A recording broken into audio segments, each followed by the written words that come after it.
ॐ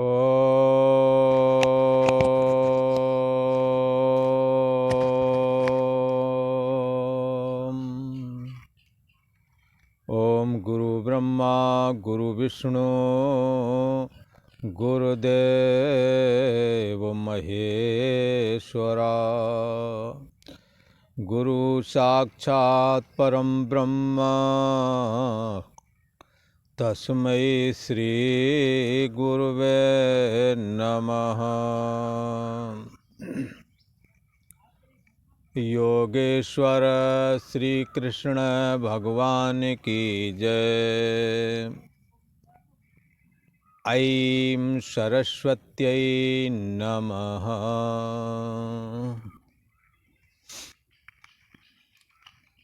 पूर्व का प्रसंग चल रहा था।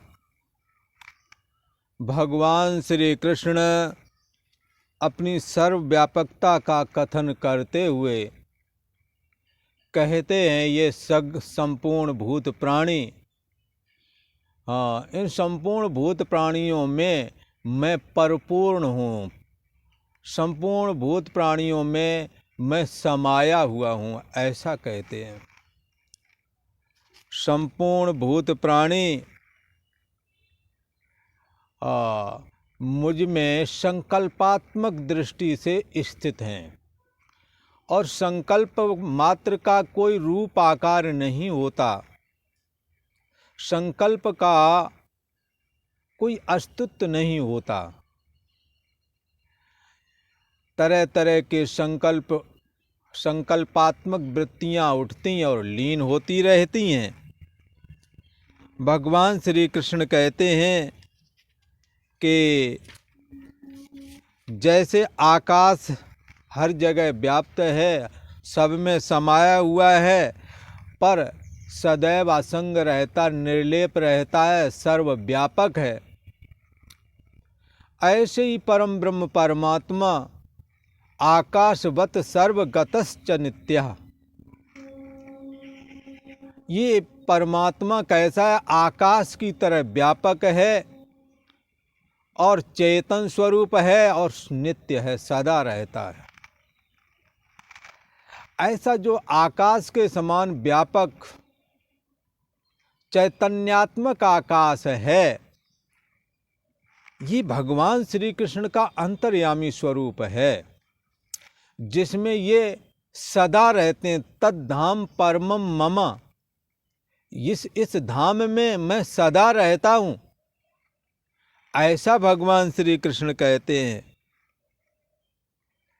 भगवान श्री कृष्ण का जो निराकार अंतर्यामी स्वरूप है, उस अंतर्यामी निराकार परमात्म स्वरूप से ये संपूर्ण जगत ऐसे ही व्याप्त है जैसे पानी से बर्फ व्याप्त रहती है।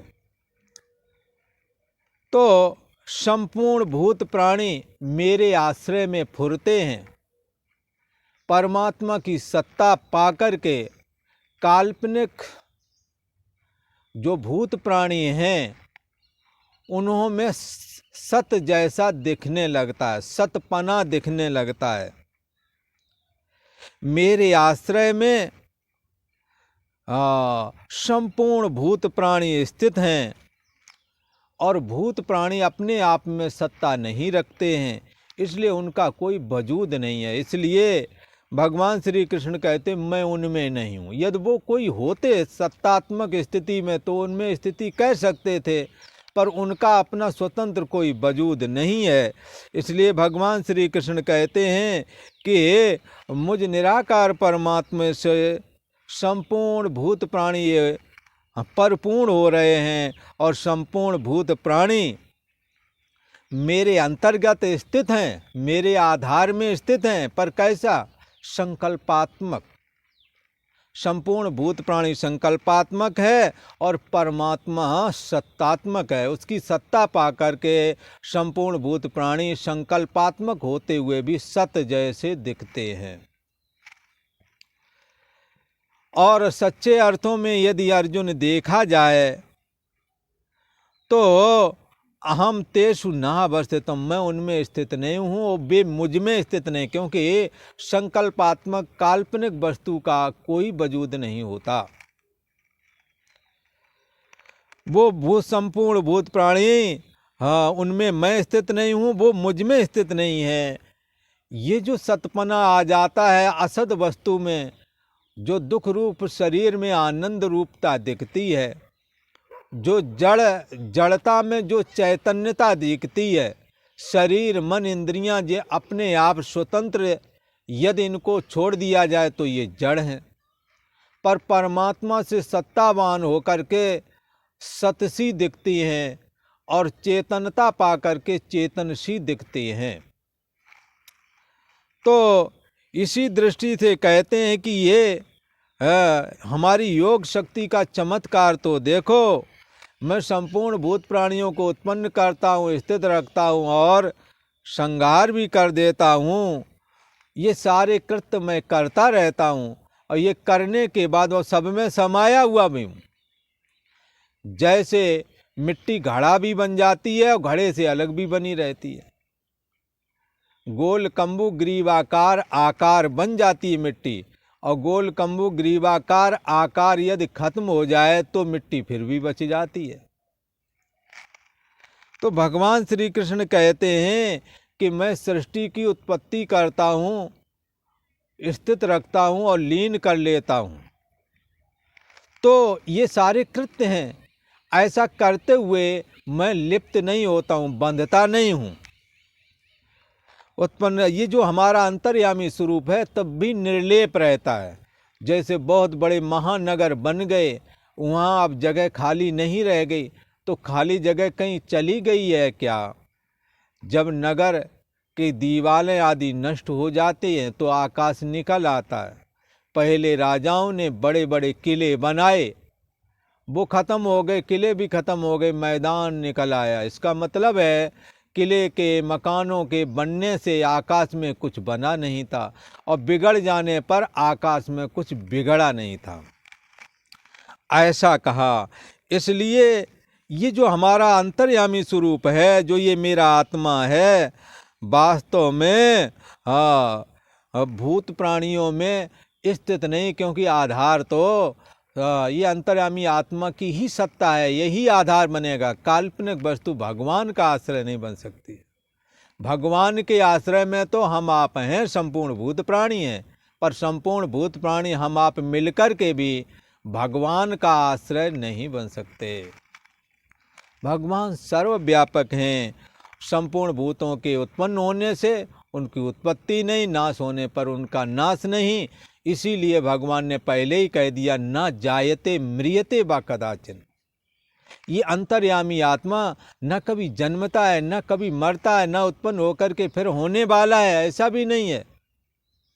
न जायते म्रियते वा कदाचन, नायम भूत्वा भवता वा न भूया, अजः नित्यः शाश्वतो यम पुराणो। यह अजन्मा है, नित्य है, शाश्वत है। न हन्यते हन्यमाने शरीरे, शरीर के मरने पर भी ये नहीं मरता। तो एक तो ये अंतर्यामी आत्मा सदा रहता सत्य स्वरूप है और सब जानता है, इसलिए चेतन स्वरूप है। और प्रियता कभी जाती नहीं है, हर एक किसी को अपने प्रति होने वाली जो प्रियता है उसका अभाव कभी होता नहीं, इसलिए जाना जाता है सच्चिदानंद परमात्मा, सतचित आनंद स्वरूप परमात्मा हमारे अंदर ही है, आपके अंदर ही है। और वो कैसा है? नित्य है, आकाश की तरह व्यापक है, पर अंतर इतना, ये चैतन्य आकाश है।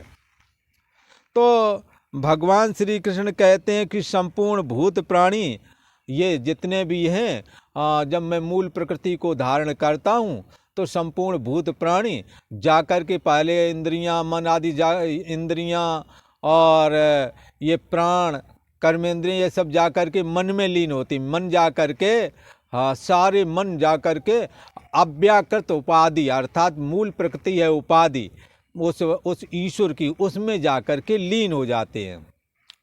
और फिर बाद में जब संरचना करनी होती है तो पुनः उससे प्रकट हो जाते हैं।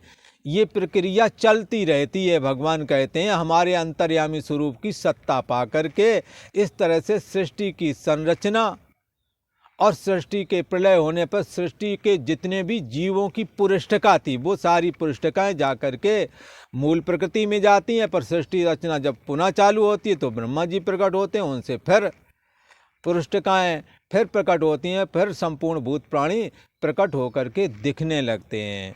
ये प्रक्रिया चलती रहती है। भगवान कहते हैं ये प्रक्रिया चलती है हमारे आश्रम में, और माया को चलाने की इस प्रक्रिया को चलाने की सामर्थ्य मैं ही देता हूँ। तो भी मैं सदा इससे असंग हूँ। जैसे घड़ा को घड़ा बनने की सामर्थ्य मिट्टी देती है, पर मिट्टी घड़े से अलग रहती है। घड़े का जो गोल कम्बू ग्रीवाकार आकार है उससे अलग ही रहती है। ऐसे ही भगवान श्री कृष्ण का ये अंतर्यामी स्वरूप हाँ संपूर्ण भूत प्राणियों का आश्रय प्रकाशक है, संपूर्ण भूत प्राणियों में चेतनता प्रवाहित करता है। हाँ इसलिए का चेतना नाम संपूर्ण भूत प्राणियों में जो चेतना है वो एक ही चेतन परम ब्रह्म परमात्मा की है। तो ये कभी भी लिप्त नहीं होता है। उत्पत्ति होने से इसकी उत्पत्ति नहीं, नाश होने पर इसका नाश नहीं। ये सदैव अविनाशी बना ही रहता है, व्यापक बना ही रहता है। सत्ता मात्र स्थिति से इसकी कभी भी स्थिति डिगती नहीं है, ऐसा कहा। और मुझ परम ब्रह्म परमात्मा की समीपता से इस प्रकृति जो है संपूर्ण चराचर जगत की रचना कर डालती है। हमारी ऐसी स्थिति है, मैं सदा निर्लोप हूँ और प्रकृति ही सारे कार्य करती है। सतोगुण होता है तो सात्विक क्रियाएं होती हैं, रजोगुण होता है तो राजसी क्रियाएं होती हैं, और तमोगुण होता है तो तामसी क्रियाएं होती हैं। पर ये सब क्रियाएं होती रहती मेरी समीपता से, पर मैं इन क्रियाओं को हाँ इनका कर्ता मैं अपने को नहीं मानता हूँ, इनसे असंग रहता हूँ। हमारी स्थिति सदैव निर्लेप है, सदैव अकर्ता भाव में है, अभोक्ता भाव में है। भोगने वाली इंद्रियां और मन है, कर्तृत्वपना बुद्धि में रहता है। पर बुद्धि को भी आश्रय और प्रकाशक हाँ बुद्धि का आश्रय और प्रकाशक जो चेतन ब्रह्म है हाँ वो सभी बुद्धि देश का साक्षी है। तो साक्षी होने के बाद में भी चेतन में कुछ उत्पत्ति स्थिति प्रलय वाले काम किए, कुछ फर्क नहीं आया। सत्तात्मक स्थिति सत्तात्मक ही रही, चेतनात्मक स्थिति चेतनात्मक ही बनी रही। आनंदात्मक स्थिति में कोई फर्क नहीं आया। देव बन गए, नाचे कूदे, ब्रजमंडल में घूमे, नंगे पैर घूमे भगवान श्री कृष्ण देव बन करके, पर बने ब्रह्म ही रहे। ईश्वर भाव में कोई फर्क नहीं पड़ता है, चाहे वो बालक की क्रीड़ा करें। मन को स्वीकार करके जीव हो गए और माया को स्वीकार करके ओम नाम वाले ईश्वर हो गए। ये सब तब्दीलियां आ रही, पर सत्ता मात्र स्थिति ज्यों की त्यों तद्धाम परमम मम, जिसमें कभी किसी प्रकार की तब्दीली नहीं आती, वही तो परम ब्रह्म परमात्मा श्री कृष्ण का अंतर्यामी स्वरूप है। वही हमारी और आपकी बुद्धि देश का साक्षी है, वही हमारी बुद्धि देश का आश्रय और प्रकाशक है। सोने जागने वाली चेतना को भी वही जानता है। भगवान श्री कृष्ण कहते ऐसा तो मैं हूँ, पर मूढ़ लोग जिन्हों के अंदर हमारे प्रति भक्ति नहीं है, जो हमारे में दोष ढूंढते रहते हैं, उनकी बुद्धि मूढ़ता को प्राप्त हो जाती है। और ये लोग क्या जानते हैं, मुझ परम ब्रह्म परमात्मा जो कि अपनी माया को अधीन करके, योग माया को अधीन करके जो मनुष्य के आकार में हूँ, उस ईश्वर रूप मुझको एक आम आदमी की तरह ये लोग देखते हैं, जिसकी वजह से हाँ इन्हों के अंदर राक्षसी, आसुरी और मोहिनी प्रकृति आ जाती है। जिसकी वजह से ये करते क्या हैं, फिर ये करते हैं व्यर्थ की आशाएं लगाए रहते हैं, व्यर्थ के कर्म करते हैं। हाँ व्यर्थ का ज्ञान इनका होता है, जिसका कहीं कुछ लेना देना नहीं, व्यर्थ की कुतर्क करेंगे। इनके चित्त में विक्षेप रहता है। ऐसे विचेतसः विक्षिप्त चित्त वाले ये लोग हो जाते हैं क्योंकि ये सच्चाई को स्वीकार नहीं कर पाते।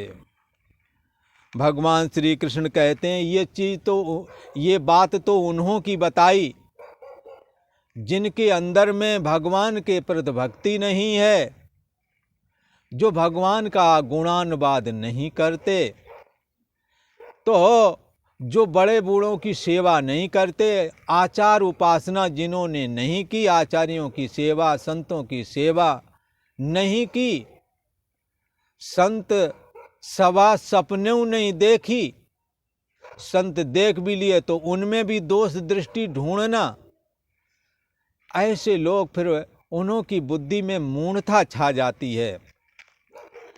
तो ऐसे मूढ़ पुरुष तो इस तरह के हो जाते हैं, उनके व्यर्थ के काम, व्यर्थ का ज्ञान, व्यर्थ की आशाएं लगाए बैठे। जैसे कह रहे थे, अपनी पत्नी को समझाते हो, पत्नी बार बार कहती थी काम किया करो। डीलर का काम करते थे, कहते थे कि चिंता न करो, अभी आगे एक जुगाड़ लगने वाला है, सीधा सीधा 1 करोड़ का हाथ लग जाएगा। वो कह रही थी अब इतना जीवन तो निकल गया, कभी 1 लाख 2 लाख भी हाथ में लगा नहीं तुम्हारे, अब करोड़ की बात करते हो। मोग आशा, ये व्यर्थ की आशा लगाए रहते हैं। जिसका कहीं सिर पैर नहीं, उसकी आशा लगाए बैठे हैं, कुछ करना ही नहीं चाहते। खैर, मोग कर्मणा, व्यर्थ के काम में लगे पड़े हैं। एक ऐसे कि वो इलेक्ट्रिक का भी काम जानते हैं, राजमिस्त्री का भी काम जानते हैं, और वैदिकी भी जानते हैं, और भी बहुत सारे काम जानते हैं, पर किसी को करते नहीं हैं। जानते हैं, कामयाब किसी में नहीं है। तो कहते हैं मोग कर्मणा, इनके काम व्यर्थ हो गए है। मोग ज्ञान, इनके पास कई तरह के ज्ञान हैं। जैसे कि एक हमें मिले थे और वो थोड़े डिस्टर्बेशन की पोजीशन में पहुंच गए थे, वो विदेश गए थे, और वो हमसे एक बार मिले और गली में कहने लगे, थोड़ी चर्चा हुई, बोले दुनिया में कहीं भी देश, किसी देश का नाम लो, हम ऐसा देश नहीं बचा जहाँ हम गए ना हों। बाद में हरिद्वार की गलियों में ऐसी स्थिति आ गई, मांग खा रहे, शराब के बहुत ज़्यादा शौकीन, सब लीप पोत के बराबर कर दिया। 40 देश में जाओ, चाहे 180 देशों में चले जाओ, उससे फ़र्क क्या पड़ता है? किसको आपका फ़ायदा मिला है? आपने जो ज्ञान अर्जित किया है उसका किसको फ़ायदा मिला है? मोग ज्ञाना, इनके ज्ञान व्यर्थ हैं। बहुत सारी जानकारी देश विदेश की रखते हैं, वो किस काम की है? इसलिए अनेकों भाषाएं जानते हैं, उस देश में ये चलती है, मैं बोल लेता हूँ, उस देश में वो चलती है। पर आज की स्थिति क्या है? आप बुरी तरह से असफल हो गए हैं, किसी के काम में नहीं आए। जो पैसा मिला उसको अय्यासी के चक्कर में ख़त्म कर दिया, वो तुम्हारा ज्ञान 2 कौड़ी का हो गया। गीता इसका निषेध करती है, इससे हमें बचना चाहिए। आपके ज्ञान सब बेकार हो गए, मोग ज्ञान है, व्यर्थ के ज्ञान हो गए, ये सब किसी के काम में नहीं आए, अपना भी जीवन बर्बाद कर लिया। विचेतसा, विक्षिप्त चित्त रहते हैं ये लोग, इसलिए इन्हों से हमें बचना चाहिए। पर इसके विपरीत जो भगवान का भजन करते हैं, जो अपने परिवार में बड़े बूढ़ों की सेवा में लगे रहते हैं, जो आए गए अतिथि का सत्कार करते हैं और मेहनत करके शुभ लाभ कमाते हैं, किसी की निंदा चुगली नहीं करते, अपने काम संपन्न करते हैं, दूसरे के काम में भी आते हैं, ऐसे सज्जन पुरुष जिन्हों के हृदय में भगवान की भक्ति का निवास है, जो भगवान की लीला कथाओं का श्रवण करते हैं और जो भगवत नाम का स्मरण करते हैं, जो तीर्थ यात्रा जाते हैं, साधु संतों के भी यथाशक्ति सेवा करते हैं, अपने बुजुर्ग माँ बाप की भी सेवा करते हैं, समाज के काम आते हैं, ऐसे लोग दैवी संपत्ति वाले कहे जाते हैं, ऐसे लोग महात्मा लोग कहे जाते हैं। तो उन महात्मा लोगों की बात अब भगवान श्री कृष्ण बताते हैं उनकी समझ क्या है। मूढ़ पुरुषों की समझ को तो बता दिया, अब महात्मा लोगों की समझ क्या है हमारे प्रति। मूढ़ लोग तो भगवान को समझते हैं ये भगवान श्री कृष्ण भी हम लोगों की तरह ही पैदा हुए होवेंगे, इसलिए हमारी तुम्हारी तरह ही देखते ये आम आदमी की तरह ही होवेंगे, ऐसा वो दिमाग लगाते हैं उस जगत के ईश्वर के प्रति कि जिसके एक अंश में सारी सृष्टि स्थित है। उन्हों की सोच ऐसी है जिसका परिणाम क्या बताया, मोग आशा मोग कर्मणा मोग ज्ञाना विचेतसा, उनकी ये स्थिति बन जाती है। हाँ, तो पर महात्मा लोगों की क्या स्थिति है वो स्वयं भगवान श्री कृष्ण कथन करते हैं। भगवान श्री कृष्ण कहते हैं, ये गीता का 9वां अध्याय है और 13वां श्लोक है। भगवान श्री कृष्ण कहते हैं, महात्मानस्तु मां पार्थ दैवीं प्रकृतिमाश्रिताः भजन्तनन्यमनसो ज्ञात्वा भूतादिमव्ययम्। परंतु ये जो महात्मा लोग हैं, पार्थ हे प्रथा के पुत्र अर्जुन, परंतु दैवीं प्रकृति, जो दैवी प्रकृति को धारण किए हुए हैं, दया करुणा मुदिता, किसी का अनिष्ट नहीं करते, ये दैवी गुण संपन्न जो लोग हैं, दैवी प्रकृति में आश्रिता, दैवी प्रकृति वाले आदमी की सबसे पहली पहचान है कि वो किसी को कष्ट नहीं देता किसी प्रकार का। तो दैवी प्रकृति का आश्रय लेने वाले जो ये सज्जन पुरुष हैं, महात्मा लोग हैं, दैवी प्रकृति के आश्रित महात्मानः, जो महात्मा लोग हैं, माम भूतादि अव्ययम्, वो कैसा जानते हैं मुझको, हे अर्जुन वो मुझको ऐसा जानते हैं, ये भगवान श्री कृष्ण चाहे बालक रूप में दिखें, चाहे गाय चराते दिखें, हाँ, चाहे पहाड़ उठा रहे हों, चाहे रथ हाँक रहे हों और चाहे पत्तल उठा रहे हों, ये जगत का ईश्वर ही है। महात्मा लोग ऐसा जान जाते हैं, वो लीलाओं को स्मरण करके उनका चिंतन करके आनंदित होते हैं। और ममगुण गावत पुलक शरीरा, भगवान श्री कृष्ण कहते हैं ये महात्मा लोग हमारे गुणानुवाद करते हुए पुलकित हो जाते हैं, इनकी वाणी गदगद हो जाती है, नेत्रों से प्रेम के अश्रु बहते हैं। भगवान श्री कृष्ण कहते हैं, हे अर्जुन हे कुंती पुत्र, दैवी प्रकृति को आश्रय करने वाले जो महात्मा लोग हैं, वो मुझको भूतादि संपूर्ण भूतों का सनातन कारण मानते हैं। सनातन कारण, कौन सनातन कारण है? परम ब्रह्म परमात्मा नारायण से ब्रह्मा जी हुए, ब्रह्मा जी से ऋषि महर्षि हुए, और फिर सारी सृष्टि, हाँ, पहले संकल्पात्मक फिर मैथुन वाली सृष्टि प्रारंभ हुई और सारी सृष्टि भूत प्राणियों से भर गई है। ये संपूर्ण भूत प्राणियों वाली जो ये सृष्टि है, जो ये संसार है, इसका आदि कारण मानते हैं।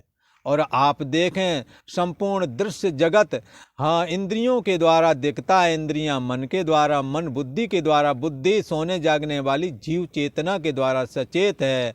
पर सोने जागने वाली चेतना भी जिसके द्वारा सचेत है वो भगवान श्री कृष्ण का अंतर्यामी स्वरूप है, वो सबका कारण है। अपने में विचार हैं, रोज सोते जागते हैं, रोज सृष्टि का अंत होता है, रोज सृष्टि का उदय होता है।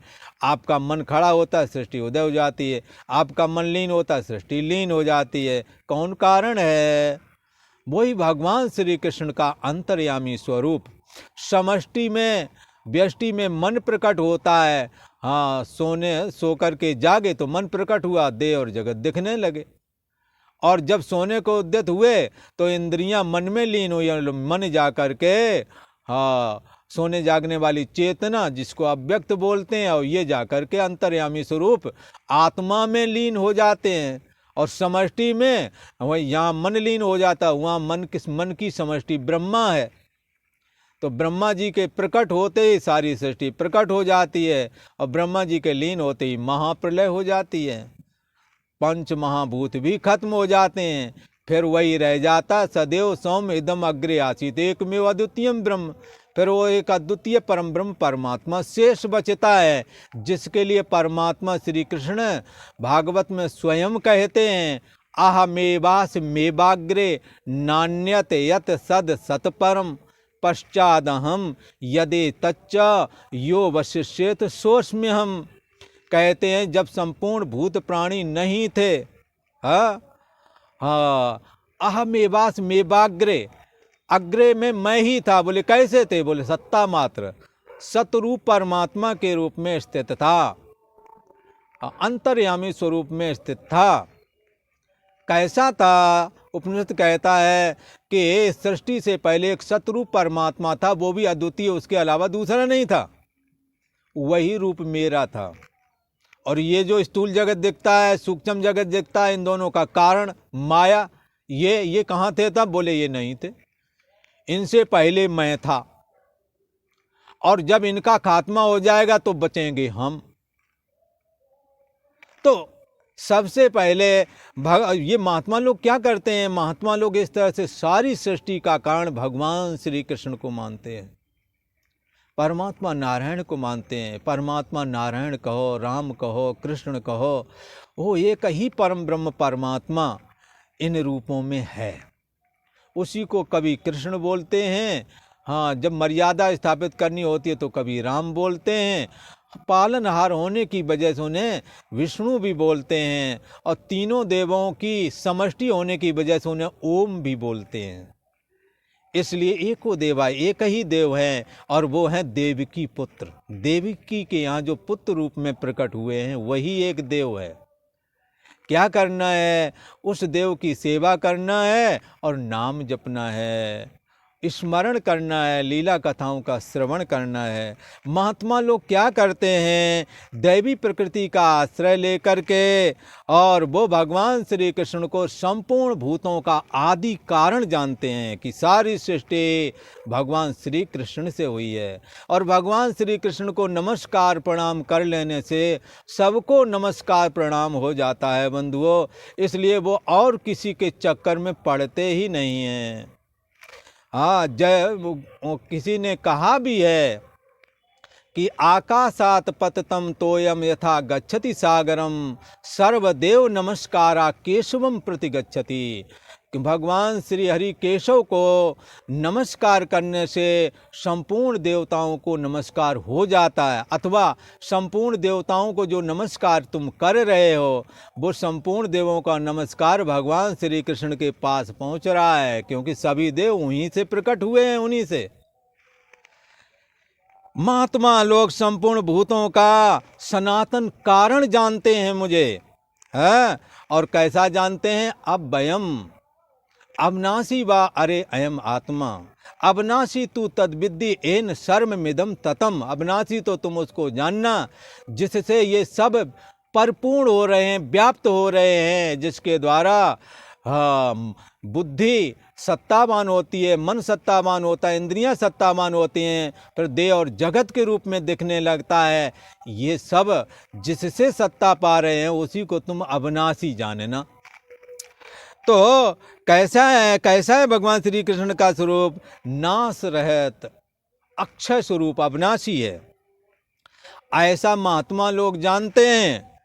और जब ऐसा जान जाते हैं कि उनके अलावा कुछ नहीं है, सब गोविंद है, सब गोविंद है, गोविंद बिन नहीं और परमात्मा श्री कृष्ण के अलावा और कुछ नहीं है, सब में एक ही वो परमात्मा श्री कृष्ण का अंतर्यामी स्वरूप समाया हुआ है, सबकी गठरी लाल है।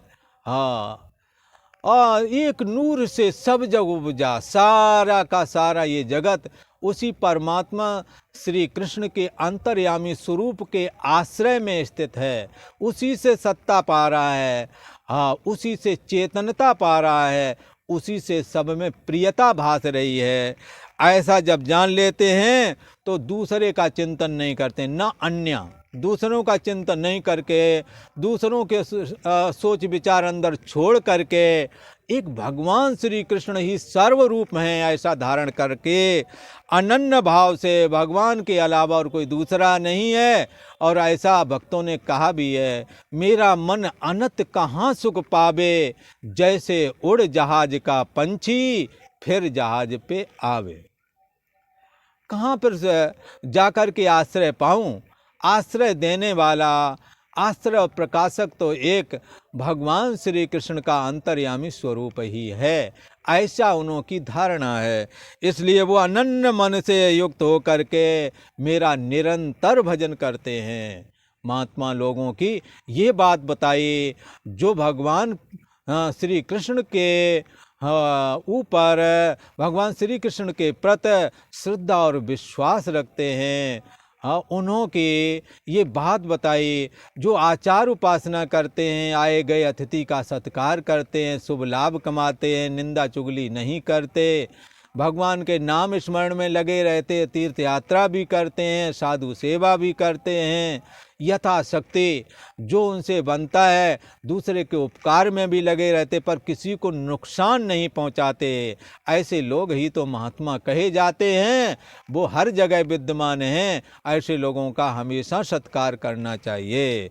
ऐसे लोग दैवी संपत्ति से युक्त होते हैं। हे कुंती पुत्र, दैवी प्रकृति के आश्रित महात्मा लोग मुझको संपूर्ण भूतों का आदि सनातन कारण मानते हैं और नाश रहित अक्षर स्वरूप मुझको जान करके अनन्य मन से युक्त होकर के अनन्य भाव से मेरा निरंतर भजन करते हैं, ऐसा कहा। और आज इतना ही। ओम शांति शांति शांति।